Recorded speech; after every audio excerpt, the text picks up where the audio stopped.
All right, so let's go ahead and finish up where we left off. All right, so it says when he was 9 years old, a seer predicted that Achilles would die heroically in battle against the Trojans.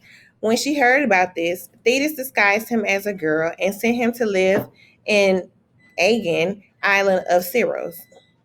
To be a great warrior was Achilles' fate. However, and he soon left Syros and joined the Greek army.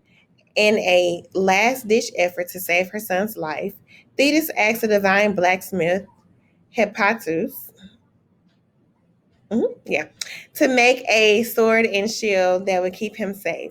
The armor that Hephaestus produced for Achilles did not make him immortal, but was distinctive enough to be recognized by friend and foe alike. All right, so let's go to the next slide. Ooh, okay, bear with me. It says, when Homer wrote the Iliad in about 720 BCE, however, readers and listeners would not have known any of this.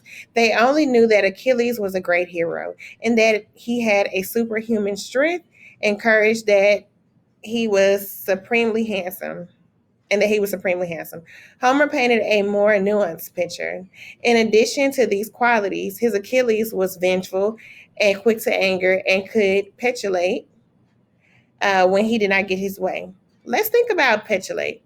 So let's think about our context clues. I want to take it back for a second so that we can kind of refresh what we learned last week. Remember, we talked about context clues and identifying vocabulary words that we don't know.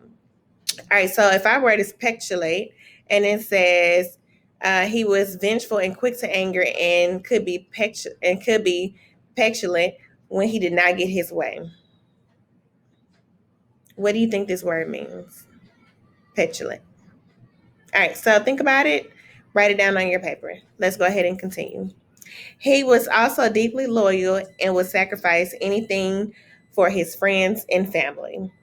All right, so if you look around the screen, you have 3 questions. These are the same 3 questions that I told you to write down on your paper at the beginning of this read along. At this point, I want you to take a couple of minutes to kind of finalize your answers and as to who we're learning about so far, what did they do, and why. I'll give you a hint. So far in what we're reading, it's not so much about Achilles and more so about his mom Thetis. So now that we know who our who is, now we need to go in and identify our did what and why. All right, see you soon.